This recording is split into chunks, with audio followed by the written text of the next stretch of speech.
Hi everyone, it's Cherry again. Just wanted to show you another petal I did that's a little bit easier than the center portion that we did earlier in the first video. You set up your fabric the same way. In the hoop, you try to center the petal you're planning on doing as much as you can, and then you pick the pattern, which is number 50 I'm going to do for you today. Take your pointer or your finger. There's the design. You hit set.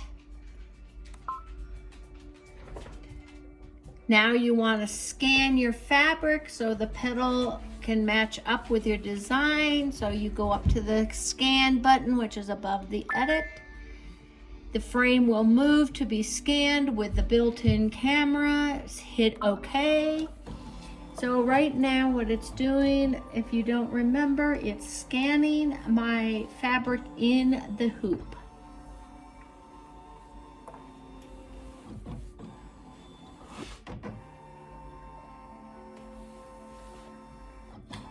And it just does it on its own.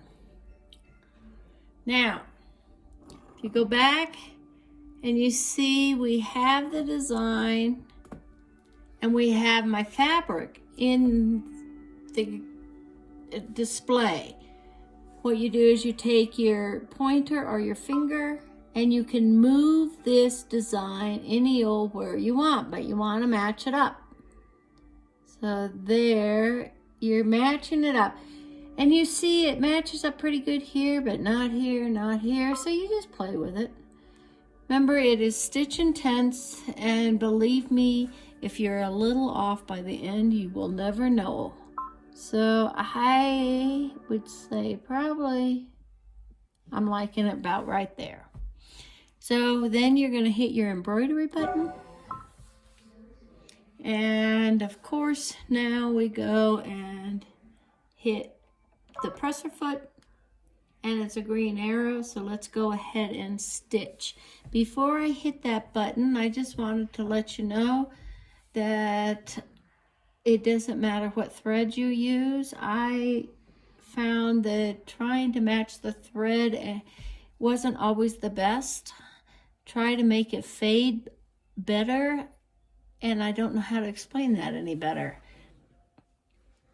But I could have used a darker thread up here, and instead I used a lighter because as I go out, I'm going to go into a pink thread. But I don't know if that really makes any sense right now, and it's not that important. So anyway, happy stitching. Feel free to PM me if you have any questions.